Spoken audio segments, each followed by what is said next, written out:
Le Fénois pleure une légende du football polynésien. Errol Bennett s'est éteint des suites d'un concert. 12 fois champion de Tahiti, 11 fois meilleur buteur, il s'est illustré bien au-delà de nos frontières. En 1972, il intègre le PSG, mais c'est avec la sélection tahitienne qu'il écrit sa plus belle légende. Offrant 3 médailles d'or aux Fénois lors des Jeux du Pacifique, la tribu Bennett a accepté de revenir sur son parcours. Émotion dans ce reportage de Laure Philibert et Meriteato. C'est une légende du ballon rond qui s'est éteint peu avant 7 heures ce matin.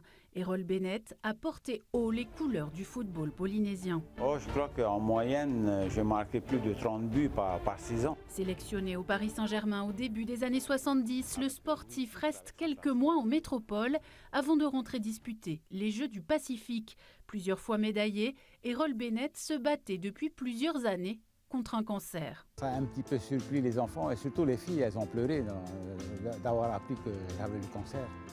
Mais je les ai rassurés pour leur dire, ne vous inquiétez pas, je ne suis pas malade. J'ai peut-être la maladie, mais je ne suis pas malade. Ce matin, à Aroué, c'est tout le clan Bennett qui a accompagné le patriarche. Papa nous a quittés ce matin, 6h46. C'est suite à un cancer, hein. Donc il avait, en 2013, il s'est fait opérer. Là-bas, il a dit au docteur, moi je rentre à Tahiti, j'ai une Coupe du Monde à aller supporter.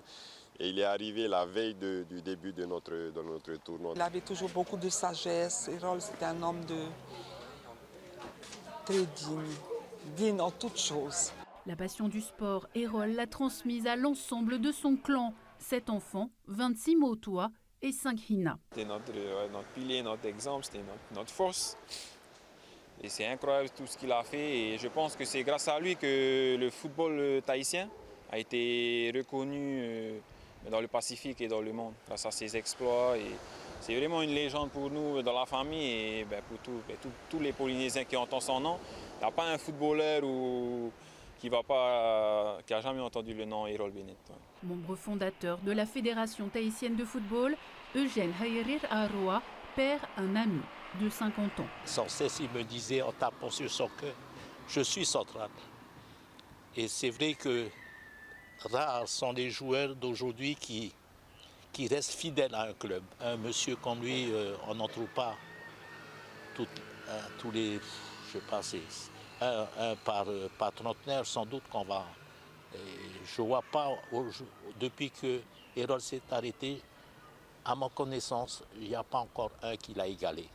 Après son passage au PSG, alors en Ligue 1, Errol Bennett est resté un grand supporter du club et a tout fait pour suivre le dernier match de son équipe en Ligue des Champions dimanche dernier. Ça a été dur pour le Paris Saint-Germain au début parce que d'abord il est arrivé, alors il n'a jamais quitté Tahiti. Il arrive en plein froid qu'on ne connaît pas du tout, janvier, et un monde qu'il ne connaissait pas, donc le froid. Et bon, mais il aimait tellement, il était tellement passionné de football, il voulait devenir professionnel. La fédération tahitienne l'a appelé pour les Jeux du Pacifique.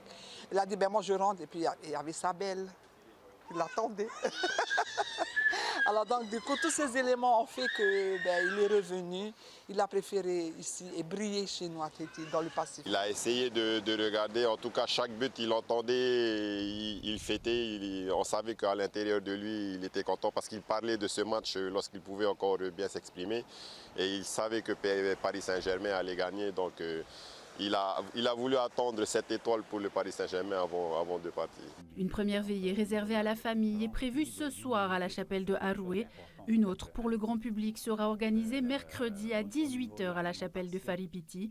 Les obsèques d'Errol Bennett auront lieu jeudi matin à Aroué.